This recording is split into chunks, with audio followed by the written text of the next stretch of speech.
No dejen que el corazón se les llene de angustia. Confíen en Dios y confíen también en mí. En el hogar de mi Padre hay lugar más que suficiente. Cuando todo esté listo, volveré para llevarlos, para que siempre estén conmigo donde yo estoy. Yo soy el camino, la verdad y la vida.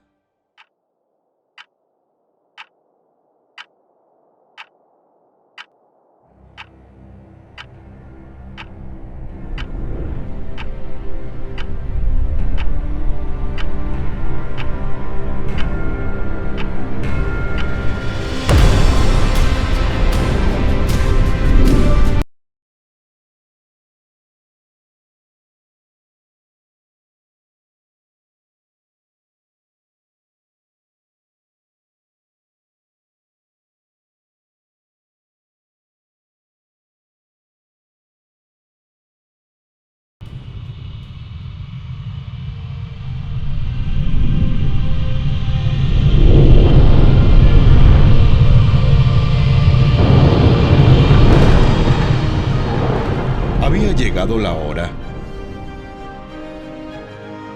Después de miles de años de preparación, Dios estaba a punto de enviar el Salvador Mesías, Rey prometido al mundo.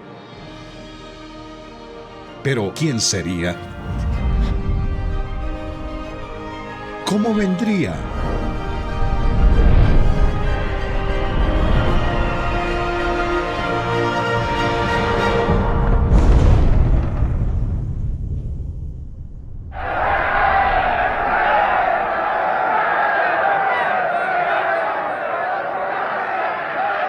¿Entonces eres un rey? Tú dices que soy un rey, contestó Jesús. En realidad, yo nací y vine al mundo para dar testimonio de la verdad. Todos los que aman la verdad reconocen que lo que digo es cierto. ¿Qué es verdad?, preguntó Pilato. Si pudiéramos viajar hacia atrás en el tiempo y el espacio, atrás, muy atrás, antes de que hubiera personas, planetas o estrellas, podríamos ser testigos del poder y de la gloria detrás de las primeras palabras de las Escrituras. Dios en el principio creó los cielos y la tierra.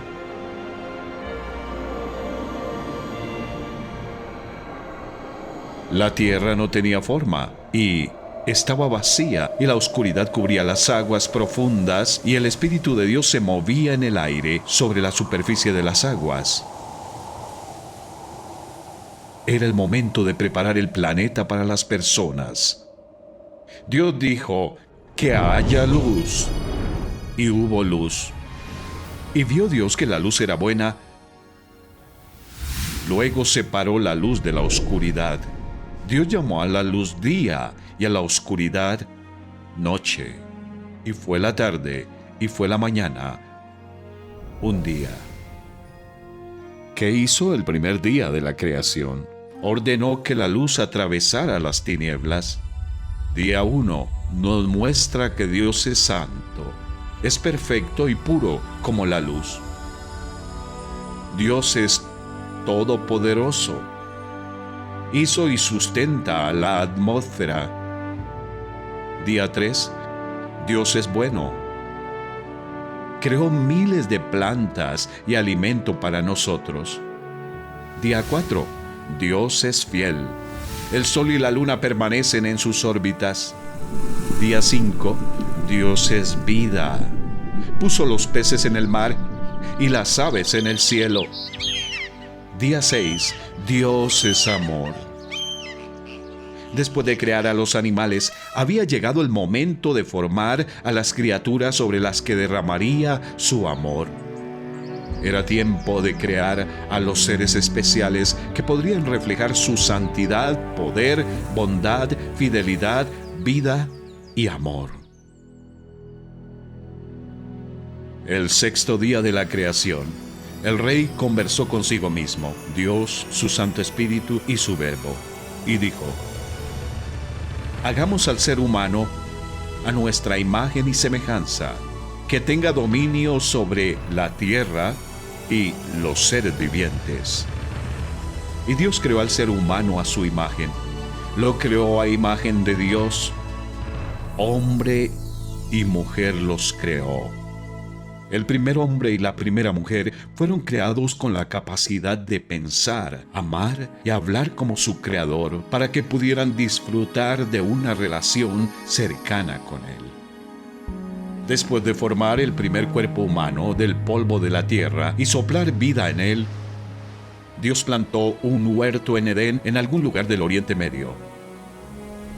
Un río cristalino fluía a través del huerto. Dios el Señor hizo que creciera toda clase de árboles hermosos, los cuales daban frutos buenos y apetecibles. En medio del jardín hizo crecer el árbol de la vida y también el árbol del conocimiento del bien y del mal. Dios el Señor tomó al hombre y lo puso en el jardín del Edén para que lo cultivara y lo cuidara. Dios el Señor no le preguntó a Adán si quería vivir en Edén. Dios era el creador y dueño del hombre. Sabía lo que era mejor para el hombre. Dios el Señor tomó al hombre y lo puso en el jardín del Edén para que lo cultivara y lo cuidara, y le dio este mandato: puedes comer de todos los árboles del jardín, pero del árbol del conocimiento del bien y del mal no deberás comer. El día que de él comas, ciertamente morirás. No era un mandamiento difícil. Adán podía comer de todos los frutos del huerto, excepto uno. Al obedecer esta norma sencilla, Adán demostraría que confiaba en que su Creador sabía lo que era mejor para él. ¿Qué dijo Dios que le pasaría a Adán si quebrantaba esta norma?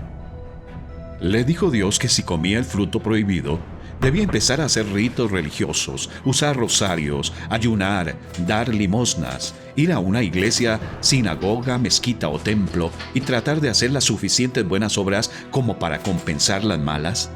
¿Eso fue lo que dijo Dios? No, no fue lo que dijo.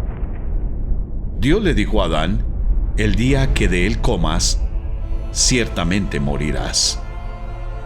Desobedecer la ley de Dios se llama pecado. El castigo por quebrantar la norma de Dios sería la muerte. En su libro, el rey llama a esto la ley del pecado y de la muerte. La ley del rey dice que el pecado debe castigarse con la muerte. La muerte significa separación. Si Adán desobedecía esa única norma de Dios, llegaría a ser como una rama rota que empieza a marchitarse y a morirse en el instante en que se separa de su fuente de vida. Si Adán decidía hacer lo que él quería, en vez de lo que el Rey del universo le había dicho que hiciera, eso sería un acto de rebelión. Sería pecado. El pecado pondría fin a la amistad del hombre con Dios. El pecado haría que el cuerpo del hombre envejeciera y muriera. El pecado separaría el espíritu, el alma y el cuerpo del hombre de Dios para siempre. El pecado es mortal.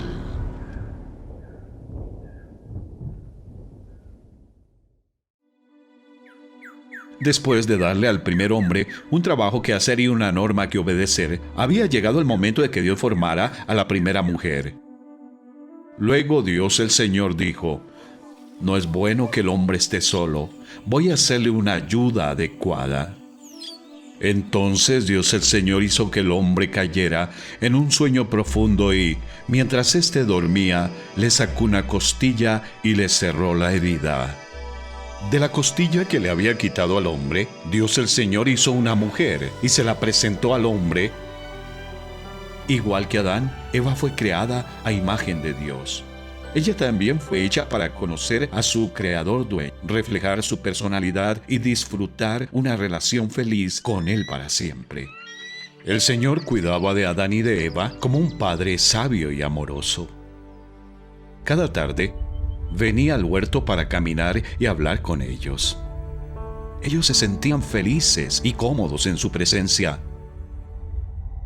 Pero Satanás no era feliz. odiaba a Dios y odiaba a estas dos criaturas que reflejaban la imagen de Dios. Así que el diablo, que había fracasado en su intento de apoderarse del reino del cielo, conspiró para hacerse con el reino de la tierra. Si tan solo pudiera conseguir que Adán, la cabeza de la raza humana, quebrantara la ley de Dios. Pero no tentaría a Adán directamente. Un día, la mujer escuchó una voz. No era Adán, no era Dios. Era una serpiente. Para Eva, un reptil que hablaba no era más que otro nuevo descubrimiento. No tenía ni idea que el enemigo de Dios estaba utilizando a la serpiente. Tampoco sabía que Satanás quería usarla para tentar a Adán a quebrantar la ley de Dios. La serpiente había esperado pacientemente. Sus ojos calculadores acechaban a la mujer. Entonces, en el momento oportuno, les siseó. ¿Es verdad que Dios les dijo que no comieran de ningún árbol del jardín? Satanás quería que Eva dudara de la palabra de Dios. También quería que pensara que Dios les estaba ocultando algo bueno a ella y su esposo. «Podemos comer del fruto de todos los árboles», respondió la mujer, «pero en cuanto al fruto del árbol que está en medio del jardín, Dios nos ha dicho, no coman de ese árbol ni lo toquen, de lo contrario morirán». Pero la serpiente le dijo a la mujer: «No es cierto, no van a morir. Dios sabe muy bien que cuando coman de ese árbol se les abrirán los ojos y llegarán a ser como Dios, conocedores del bien y del mal». ¿En quién debería confiar Eva? ¿En su creador o en una criatura? La mujer quedó convencida. Vio que el árbol era hermoso y su fruto parecía delicioso, y quiso la sabiduría que le daría. Así que tomó del fruto y lo comió. Después le dio un poco a su esposo que estaba con ella, y él también comió. Ella lo comió, él lo comió. Eva comió el fruto prohibido porque las trampas de Satanás la engañaron. Adán lo comió porque escogió intencionalmente ir por su propio camino en vez de ir por el camino de Dios. En lugar de someterse a su Creador santo y amoroso, la humanidad se rindió ante el enemigo. En ese momento se les abrieron los ojos y tomaron conciencia de su desnudez. Intentaron cubrir su vergüenza con hojas de higuera, pero ningún esfuerzo propio podía solucionar su problema. Eran incapaces de deshacerse del pecado que había invadido sus almas. Eran incapaces de restaurar el honor que habían perdido. La primera pareja había llegado a ser como una rama rota de un árbol vivo. Su pecado había roto su relación con el Rey del universo. Espiritualmente estaban muertos. Su pecado les había separado de la fuente de vida eterna. Cuando el día comenzó a refrescar, oyeron el hombre y la mujer que Dios andaba recorriendo el jardín. Entonces corrieron a esconderse entre los árboles para que Dios no los viera. Dios el Señor llamó al hombre y le dijo: «¿Dónde estás?». El hombre contestó: «Escuché que andabas por el jardín y tuve miedo porque estoy desnudo. Por eso me escondí». «¿Y quién te ha dicho que estás desnudo?», le preguntó Dios. «¿Acaso has comido del fruto del árbol que yo te prohibí comer?». El mismo día que pecaron Adán y Eva, Dios anunció algunas de las consecuencias de gran alcance de su pecado. Debido a su pecado, Adán y Eva habían perdido el dominio sobre la tierra. Su mundo incluiría ahora espinas, dolor, tristeza, enfermedad y muerte.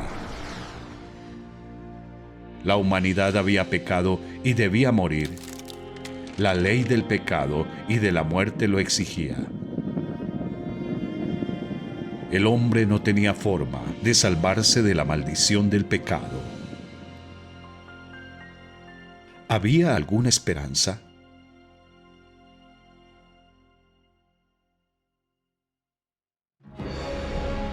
Satanás había robado el tesoro especial del rey Pero el rey tenía un plan secreto para rescatarlo. Como el precio de rescate que el rey planeaba pagar era increíblemente alto, ni los demonios ni los seres humanos entenderían su plan hasta que lo cumpliera. El mismo día que Satanás capturó la raza humana, Dios le dijo a la serpiente: «Pondré enemistad entre tú y la mujer, y entre tu simiente y la de ella. Su simiente te aplastará la cabeza, pero tú le morderás el talón». Esta fue la primera de muchas profecías en las que poco a poco Dios daría a conocer su plan secreto para rescatar a las personas de Satanás, del pecado y de la muerte. Pero para esconder este plan de Satanás y sus seguidores, el rey puso la profecía en clave. Dios prometió enviar un Salvador a la tierra, la simiente de una mujer. El Salvador tendría una madre humana, pero no un padre humano. Sería conocido como el Mesías, que significa el escogido. Satanás mordería el talón del Mesías, pero el Mesías aplastaría la cabeza de Satanás. ¿Qué significa todo esto? El rey lo aclararía más adelante, pero de momento Dios les había dado a Adán y a Eva un rayo de esperanza. Miles de años después, uno de los profetas del rey escribiría: «El pueblo que camina en oscuridad verá una gran luz. La Virgen concebirá un niño, dará a luz un hijo y lo llamarán Emmanuel», que significa Dios está con nosotros. El rey rescataría su tesoro especial. Pero, ¿cuánto le costaría?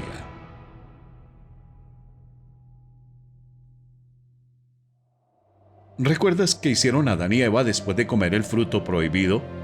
Se vistieron con hojas de higuera. Esas prendas les hicieron sentirse más cómodos en la presencia de su creador juez. No, se sentían avergonzados y culpables. No tenían forma de arreglar las cosas entre ellos y Dios. Así que Dios hizo algo por ellos. Dios el Señor hizo ropa de pieles para el hombre y su mujer, y los vistió. ¿Quién hizo el primer sacrificio animal de la historia?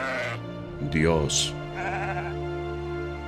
Adán y Eva volvían a sentirse felices en la presencia de Dios. La sangre animal cubrió su pecado. Adán y Eva merecieron morir ese día, pero unos animales inocentes murieron en su lugar.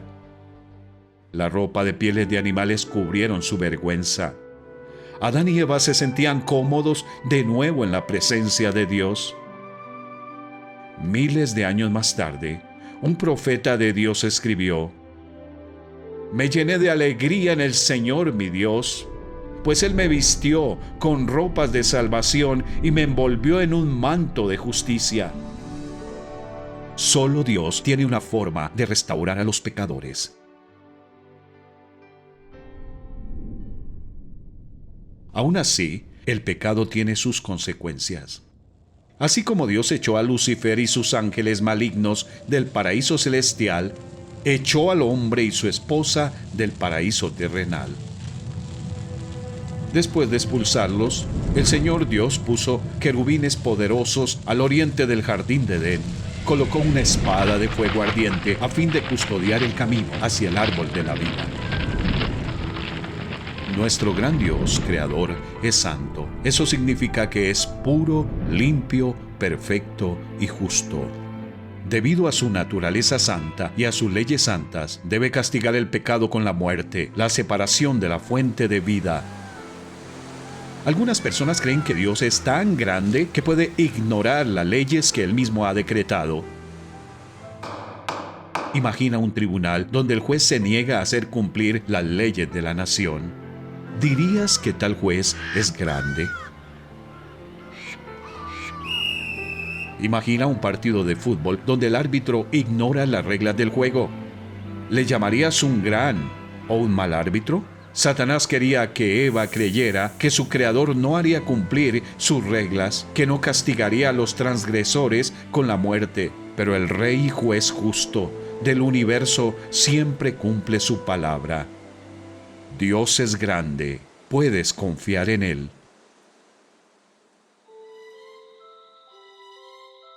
Fuera del huerto, el mundo seguía siendo un lugar hermoso, pero también incluía cosas malas como plantas espinosas, bichos molestos, rodillas raspadas y narices congestionadas.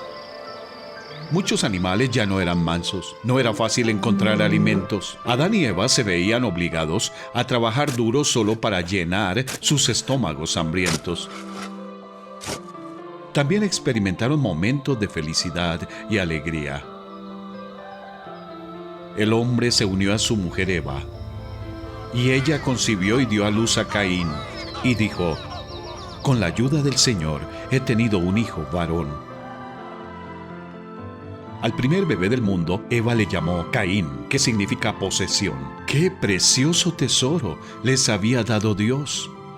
Quizá pensó que su hijo sería el Salvador prometido, pero pronto descubrió que su niñito hermoso era terco y egoísta, igual que sus padres.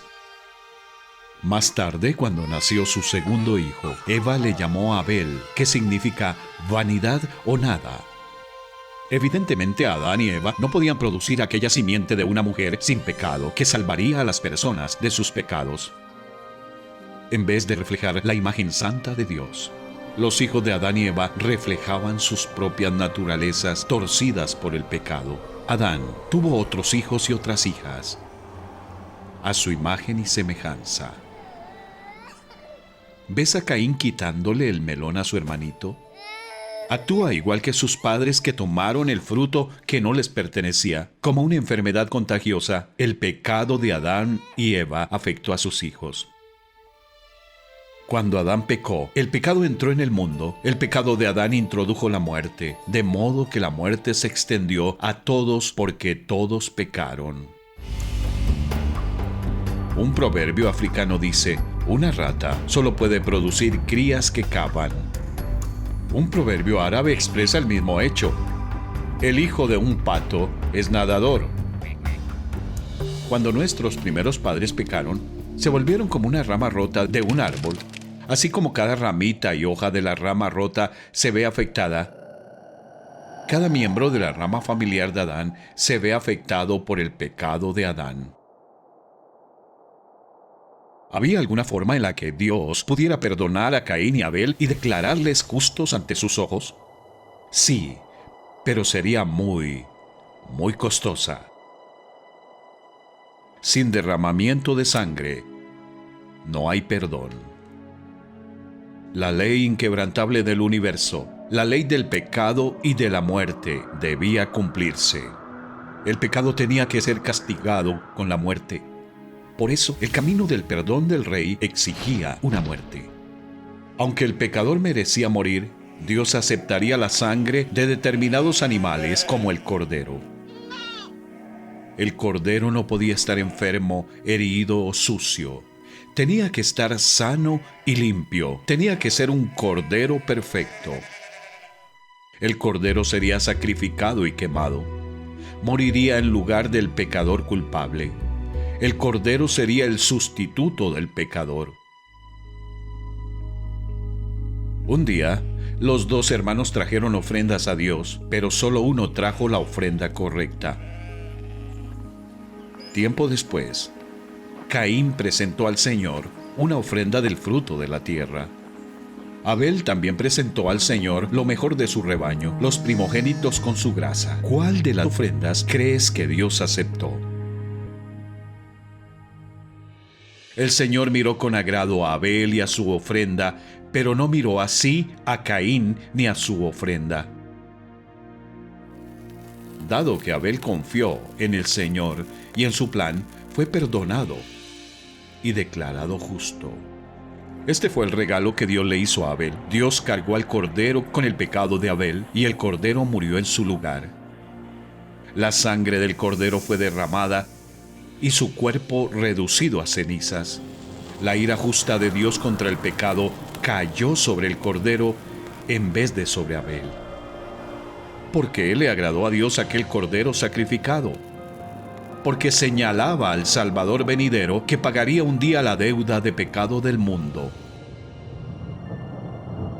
Caín se acercó a Dios, pero hizo caso omiso de la ley que exige que el pecado sea castigado con la muerte. Caín era religioso, pero no gozaba de una relación correcta con Dios. La ley del pecado y de la muerte seguía cirniéndose sobre él como una nube negra.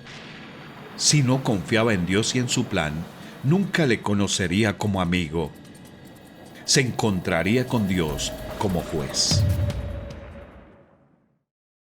Después de 10 largas generaciones, desde el primer pecado de Adán, Dios dio este triste informe sobre la familia humana. La maldad del ser humano en la tierra era muy grande y todos sus pensamientos tendían siempre hacia el mal. Sin embargo, una familia en la tierra aún confiaba en Dios. Pero Noé contaba con el favor del Señor. Le dijo a Noé: he decidido acabar con toda la gente, pues por causa de ella la tierra está llena de violencia. Así que voy a destruir a la gente junto con la tierra. Constrúyete un arca de madera resinosa, hazle compartimentos y cúbrela con brea por dentro y por fuera. Durante un siglo entero, Noé junto con su esposa, sus 3 hijos y sus respectivas esposas construyó el arca. Mientras trabajaba, Noé advertía al mundo del juicio venidero de Dios, pero la gente se limitaba a burlarse de él. Por fin, el arca estaba lista. Se revelaron las fuentes del mar profundo y se abrieron las compuertas del cielo. 40 días y 40 noches llovió sobre la tierra. Fue el peor desastre natural de la historia. Toda la humanidad, salvo aquellas 8 almas refugiadas en el arca, pereció. Un mundo orgulloso e incrédulo aprendió la verdad demasiado tarde. Los registros geológicos y fósiles afirman el relato bíblico.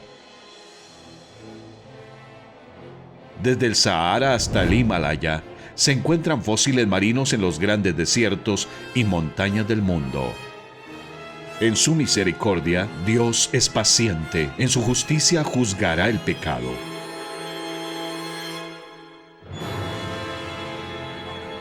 ¿Sabes qué hizo Noé después de que su familia y los animales salieron del arca?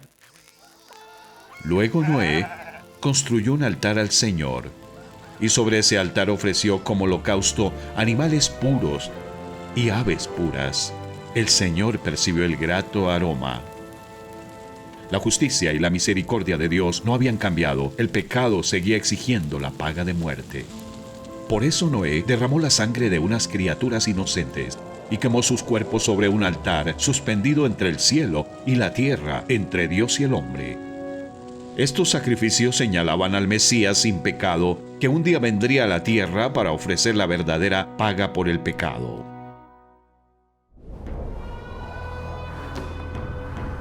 Habían pasado 10 generaciones desde el tiempo del profeta Noé. Satanás tenía a las naciones bajo su control absoluto, o eso parecía.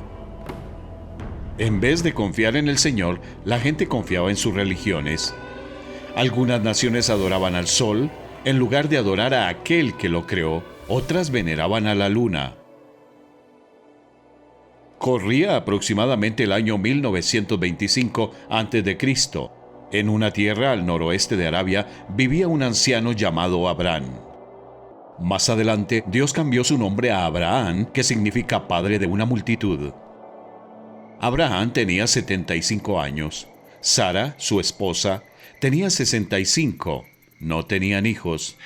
Sus padres y vecinos eran idólatras. Adoraban a las cosas creadas en vez de adorar al Creador.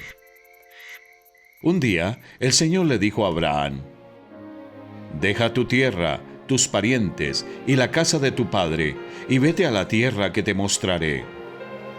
Haré de ti una nación grande y te bendeciré. Haré famoso tu nombre y serás una bendición. Bendeciré a los que te bendigan y maldeciré a los que te maldigan. Por medio de ti serán bendecidas todas las familias de la tierra». Si Abraham estaba dispuesto a confiar en el Señor y seguirle, se convertiría en el padre de una nación de la que saldrían los profetas, las escrituras y el Salvador del mundo. ¿Qué hizo Abraham? Por la fe, Abraham, cuando fue llamado para ir a un lugar que más tarde recibiría como herencia, obedeció y salió sin saber a dónde iba. No fue fácil para Abraham y su esposa dejar a sus parientes y abandonar la religión familiar. Sin embargo, escogieron soportar las críticas de su entorno social con el fin de seguir al único Dios verdadero. Confiar en Dios y obedecerle no siempre es fácil, pero siempre es lo mejor.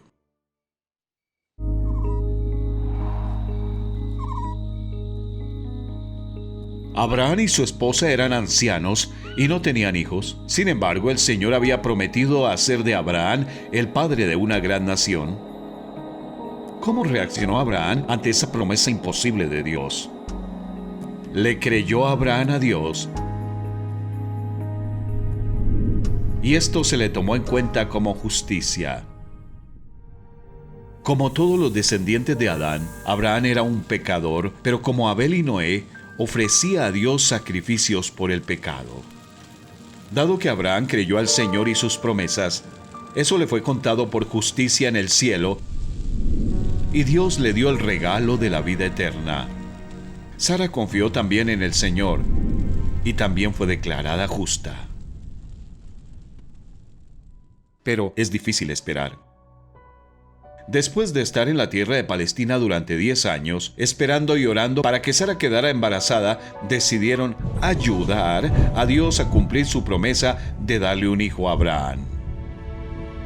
Siguiendo una costumbre local, Sara dio su criada egipcia Agar a Abraham. Él durmió con Agar y ella se quedó embarazada y dio a luz un hijo. Le llamaron Ismael. Unos 13 años después, cuando Abraham tenía 99 años y Sara 89, el Dios Todopoderoso se les apareció de nuevo. Les dijo que tendrían un hijo y que se llamaría Isaac. El Señor también le dijo a Abraham: en cuanto a Ismael, yo lo bendeciré, pero mi pacto lo estableceré con Isaac, el hijo que te dará Sara de aquí a un año por estos días. Un año después, Sara dio a luz a Isaac, el hijo de la promesa. Mira la imagen. ¿Ves a Abraham y su esposa contemplando el cielo nocturno? Están dando gracias al Señor por su fidelidad. Luego despidieron a Agar y a Ismael, pero Dios fue bueno con ellos también. El muchacho creció en el desierto y Dios estaba con él. Llegó a ser un hábil arquero, se estableció en el desierto de Parán y su madre arregló que se casara con una mujer de la tierra de Egipto. Ismael se convirtió en el padre del poderoso pueblo árabe, al que Dios ha bendecido de muchas formas. En cuanto a Isaac, se quedó en casa, cuidando el ganado y los rebaños de su padre. A veces le ayudaba a escoger un cordero sano para sacrificarlo y quemarlo sobre un altar por sus pecados. Pero ni Isaac ni su padre podrían imaginarse el sacrificio que Dios estaba a punto de exigir.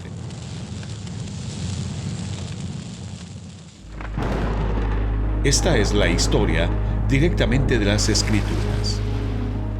Pasado cierto tiempo, Dios puso a prueba a Abraham y le dijo: «Abraham». «Aquí estoy», respondió. Y Dios le ordenó: «Toma a tu hijo, el único que tienes y al que tanto amas, y ve a la región de Moria. Una vez allí ofrécelo como holocausto en el monte que yo te indicaré».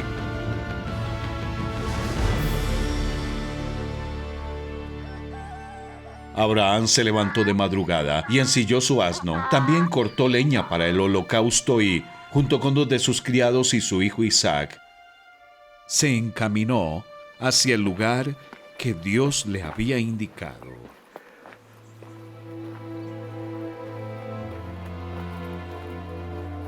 Al tercer día, Abraham alzó los ojos y a lo lejos vio el lugar.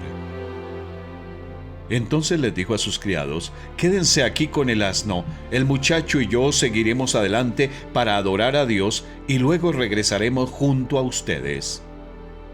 ¿Cómo podría regresar el hijo de Abraham si iba a morir y su cuerpo sería quemado? Las Escrituras dicen: consideraba Abraham que Dios tiene poder para resucitar a los muertos. Dios había prometido que Isaac sería el padre de una nueva nación, de la cual vendría el Salvador prometido. Dios no puede mentir. Para Abraham, eso era suficiente. Mientras tanto, ¿qué pensaba Isaac? Él sabía que era pecador y que merecía morir por sus pecados. Sabía también que Dios aceptaría un sustituto. Pero iba al lugar del sacrificio sin carnero y sin cordero. No tenía sentido. Así que Isaac le dijo a su padre: aquí tenemos el fuego y la leña, pero ¿dónde está el cordero para el holocausto? El cordero, hijo mío, lo proveerá Dios, le respondió Abraham. Cuando llegaron al lugar señalado por Dios, Abraham construyó un altar y preparó la leña. Después ató a su hijo Isaac y lo puso sobre el altar encima de la leña. Entonces tomó el cuchillo para sacrificar a su hijo. Pero en ese momento el ángel del Señor le gritó desde el cielo: ¡Abraham! ¡Abraham! Aquí estoy, respondió. No pongas tu mano sobre el muchacho, ni le hagas ningún daño, le dijo el ángel. Ahora sé que temes a Dios, porque ni siquiera te has negado a darme a tu único hijo. Abraham alzó la vista y, en un matorral, vio un carnero enredado por los cuernos. El hijo de Abraham sería librado de la pena de muerte. Dios había provisto un sustituto. Estos acontecimientos ilustraban el plan de Dios de enviar a un Salvador santo que cumpliría con las exigencias de la ley del pecado y de la muerte, que rescatara a los pecadores de cada nación de la tierra. Abraham llamó a aquel lugar: el Señor proveerá. La gente todavía usa ese nombre como proverbio: en el monte del Señor será provisto. ¿Por qué llamó Abraham al monte el Señor proveerá en vez de el Señor ha provisto? ¿No acababa Dios de proveer un rescate?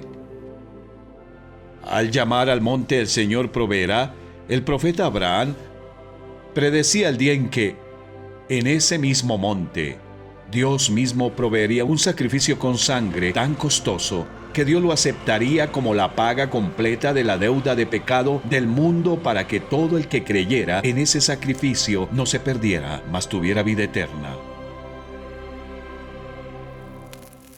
Unos 1900 años después de que el profeta Abraham ofreciera el carnero sobre el altar, el mismísimo Salvador prometido recordaría ese acontecimiento histórico y diría: Abraham, el padre de ustedes, se regocijó al pensar que vería mi día, y lo vio y se alegró. Mientras el humo del carnero subía hacia el cielo, Dios le permitió a Abraham vislumbrar un futuro holocausto que se sacrificaría sobre aquel mismo monte. De repente, la respuesta de Abraham a la pregunta de su hijo: ¿dónde está el cordero?, cobra un sentido más profundo. El cordero, hijo mío, lo proveerá Dios. Para Abraham y su hijo, Dios aún no había provisto un cordero, había provisto un carnero. ¿Dónde estaba el cordero?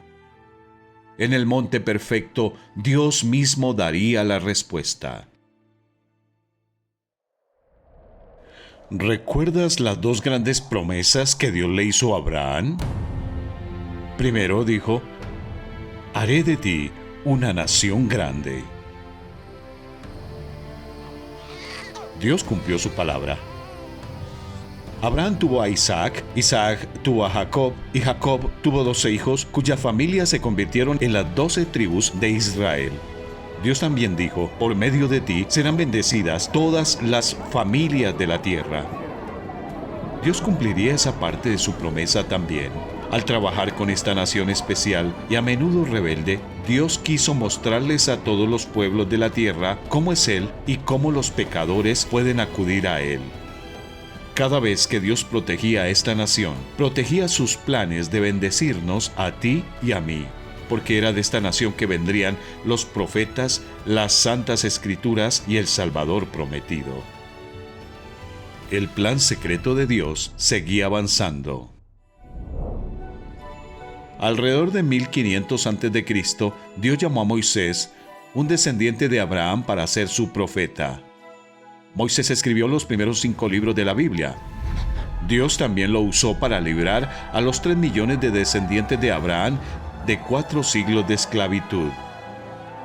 Dios mismo les guió a través del desierto hostil, con una columna de nube para ofrecer sombra durante el día y con una columna de fuego para ofrecer luz de noche. Por su brazo poderoso, abrió un camino de escape para ellos en el Mar Rojo. Les dio pan del cielo, agua de una roca, y los trajo hasta el monte Sinaí. Allí, al pie del monte, Dios dijo al pueblo: ustedes serán para mí un reino de sacerdotes y una nación santa.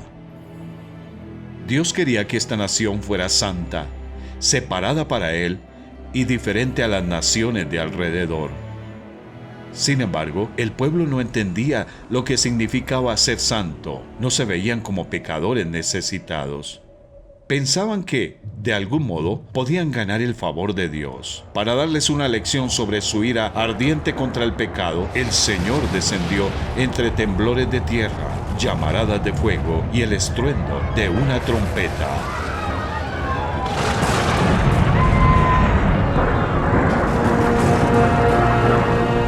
Moisés hablaba y Dios le respondía con voz de trueno. Dios le había dado a Adán una norma. Estaba a punto de darle 10 a esta nueva nación. El Señor le dijo a Moisés que debían obedecer las 10 normas a la perfección. Maldito sea quien no practique fielmente las palabras de esta ley. ¿Cómo crees que se sentían las personas después de escuchar estos 10 mandamientos? ¿Crees que aún pensaban que eran buenas? ¿Y tú crees que eres lo suficientemente bueno para vivir en el reino perfecto de Dios? Lee otra vez la norma número 1. No tengas ningún otro Dios aparte de mí. ¿Siempre pones primero a Dios? Si no es así, no has guardado esta ley. Lee la 5. Honra a tu padre y a tu madre. Si has desobedecido alguna vez a tu padre o a tu madre, eres culpable ante Dios. Ahora mira la norma 8. No robes. Si alguna vez te has llevado algo que no es tuyo o has hecho trampa en un examen, has quebrantado esta ley. ¿Has mentido alguna vez? Entonces no has obedecido la norma 9. El último mandamiento nos dice que está mal incluso querer tener lo que le pertenece a otra persona. Dios ve el pecado en nuestro corazón. ¿Cuántos pecados hicieron falta para arruinar la relación de Adán y Eva con Dios? Solo uno. La exigencia de Dios de perfección no ha cambiado. Porque el que cumple con toda la ley, pero falla en un solo punto, ya es culpable de haberla quebrantado toda. Dios es santo. Los 10 mandamientos dieron a la nueva nación un criterio claro del bien y del mal. Eso fue algo bueno, pero la ley de Dios también trajo malas noticias. Mostró al pueblo que tenía un problema muy serio. Debido a sus pecados, todos debían morir y ser separados de Dios. El Señor seguiría aceptando la sangre derramada de corderos, toros, machos cabríos y tórtolas para cubrir sus pecados. El mismo día que Dios dio sus 10 mandamientos con voz de trueno, también dijo a Moisés: háganme un altar y ofrézcanme sobre él sus holocaustos. Pero este sistema de ofrecer la sangre de animales por el perdón de pecados solo era una ilustración de lo que Dios realmente exigía. Pues no es posible que la sangre de los toros y las cabras quite los pecados. Los animales no fueron creados a imagen de Dios. El valor de un cordero no es igual al valor de un hombre. Así como no puedes llevar un coche de juguete a un concesionario y ofrecerlo como pago por un vehículo real, asimismo la sangre de un cordero no podía pagar el alto precio exigido por la ley del pecado y de la muerte. Hacía falta un sacrificio mejor. Aunque los sacrificios de animales no podían quitar la deuda de pecado, ofrecían a los pecadores una ilustración de aquel que sí podía quitarla. Al acercarse más y más al momento de la llegada del Salvador, el Señor les dijo a sus profetas que escribieran muchas más profecías sobre este Mesías Rey. A continuación se presentan algunas de esas profecías